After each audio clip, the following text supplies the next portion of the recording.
Hey, Ag Teacher Thoughts here, coming at you with another video. I'm here again on another Saturday. So this is Saturday, April, I think 19th, if I've got my schedule right. And I'm up here early to open up the greenhouse and get it cooling down. But moreover than that, I'm here because my program is going to be helping another high school. So one of our local high schools, local relative when it comes to Idaho, but one of our other programs wasn't able to get plants for their program this year. And our program had plants left over. So we rolled past the date from when we should be planting baskets for them to be ready for our sale. And we still had some of our 4-inch material left over. So the other high school, they're in a completely different growing area. So they're in an area that... like 2 weeks ago when I drove through, there was still snow on the ground. So they still have a while before they'll actually do their plant sale. So our programs come alongside their program, and we're going to share our 4-inch with them so that they can actually have a basket sale. So they're driving down from their school with a trailer and a pickup truck, and they're here to purchase our excess plant material so that they can take them back to their program, plant them up into baskets, and then have baskets to sell. And it's a brand new program. So their program hasn't been, it might actually be their first year, because I know one of the reasons that they didn't get their plants planted is their greenhouse was not wired up. Yeah. Sounds kind of familiar to me. They were waiting on their heater, and in their area, you absolutely cannot run a greenhouse without a heater. Kind of like here, early spring, you absolutely have to have a heater in order to raise plants. So they're coming down, and I'm here on a Saturday with some family to load things up into flats and then pack them in a truck and send them out. So we're going to get them enough plant material that they can have a decent basket sale, and their students can see some results from all of the coursework. Now, they haven't raised them up from the initial plugs, but they'll get the chance to put baskets together and do some design work. And this isn't the first time that our program has assisted another, and really that's kind of the thing that you got to do as ag teachers. Ag teachers stick together, and they help one another out when they're in need in ways that they have or can. And it's kind of the whole turnabout deal. So if I'm struggling with something, another program, I can tap one of those other ag teachers to help me out. It's the same deal here. We had the ability to help out another program, so we decided that we're going to help another program out. All of us are here as educators and to work together and further the learning of our students. We're not here to be selfish or make tons of money. So that's why I'm making sure that our program can get plant material to the other school. And yeah, I had another ag teacher. If you've followed my channel, I had a shipping disaster a couple of years ago. One of the other high schools had a shipping disaster, and so we helped them out with plant material too.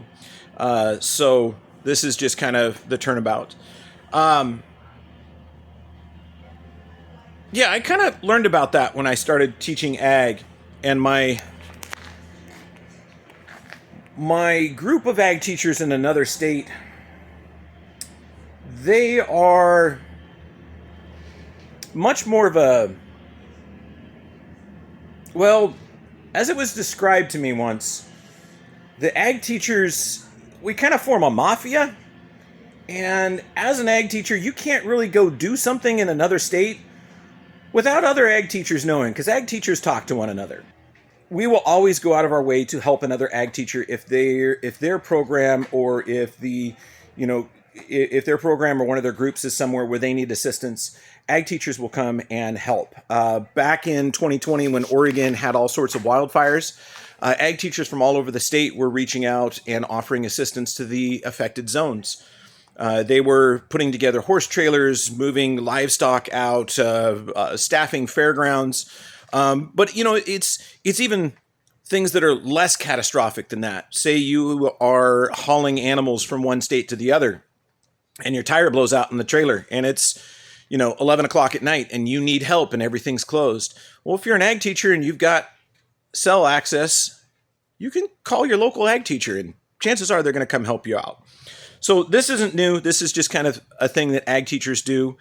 We are probably one of the most connected group of teachers that you'll see anywhere in the nation. We meet all the time. We share a weird camaraderie. You put a group of us together that have never met and you put us at a restaurant at some conference and we're going to have a great time and talk to each other and we're going to tell stories. And you leave like friends, but you almost meet like friends. It's really kind of weird. So this is just kind of an extension of that, helping out another program. And I'm glad that we could.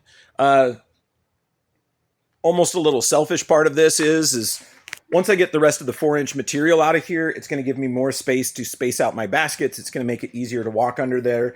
And it's really going to clear up space and make it easier for us to have our plant sale in about 2 weeks. That way I don't have to move plant material out and people can move in between the baskets without breaking off branches or blossoms or things like that.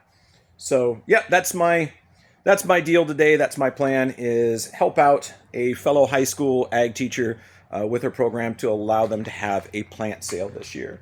So let's take a look at some of the stuff that's going to be disappearing. So that is the petunia that I did a bunch of work on. That one is disappearing. It actually does quite well in baskets. This is some of the, I think this is the red verbena. We have a little bit of Biddens back here. We have some sweet potato vine, just a few licorice. We've got Kufia in the back. We've got fanflower up here. This is a verbena. It's a pink fizz. There's more sweet potato vine. So that's Solar Tower lime. There's a few of the sky blue petunia. There's some more of the purple verbena. More fanflower. That's Cascadia's Indian Summer. There's a little bit of Patea. It's an upright petunia. And then let's see what else we've got here. I think I heard them show up. Yep, we've got another petunia here, a little bit of Bacopa in the back. So there's a bunch of stuff that we'll send with them to do baskets. They should have a pretty good mix. But anyway, at this point, I hope you enjoyed yourself. I hope you learned something about ag teachers and how we got each other's back. Ag Teacher Thoughts out.